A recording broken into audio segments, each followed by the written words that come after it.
Urkustanın içerisinden kara bulutlar yürüdü. 15 dakika yağmur verip koynuzdan sürgün etti. Sabah erte balalar yuklay, ana baba şaşmalay.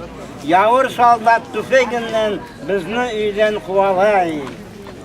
Yanımızga ne alayık, Kur'an'ımızı unutmayık. Özümüzge aşamağa bir şeyler alayık.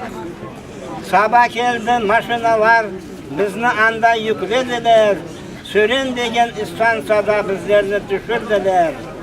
Vagonlara bizi koydular, hayvan yerine saydılar. Kapılarını bekletip Özbekistan Mali'ye yolladılar. Poyuz gitti yol boyu, balalar ağlay, ana baba çaresini tapamay. Poyuz gitti yol boyu, vagonlarda mefta çıka, yığılmayıp namaz kılmay, yol boyunda hava. Vardık çıktık Özbekistan'a, soktular bir çöl ortasına.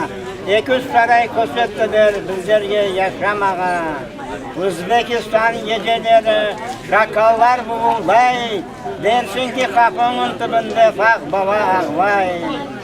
Sabah geldi Taşmadaka, verdi bizge birer şapa. Siz dalaga varasız gozanı şapalaysız. Özbekistan sıcağına dayanalmadın, sarı suyun içe doyalmadın. Sürgünlükte neler gördük, hem hastalık hem açlık. Ural Mari dağlarında el ayağını bızlattı.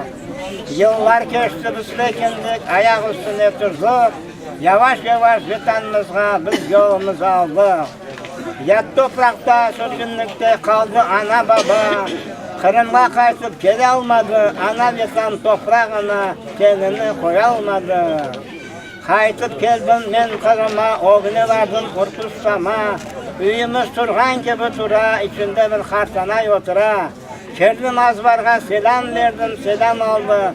Bu senin üyün midir soradı. İstiyorsun mu bu üyünü satayım sana, der 10.000 paramına. Bana mektep okugan yerim, ben sana kaytıp geldim. Odalarında keze keze, yaşlığımı ben esledim. Amin amin. Maşallah. Uzak olma size. Maşallah. Bunu yazıp koymak gerek bu yerim. Bunu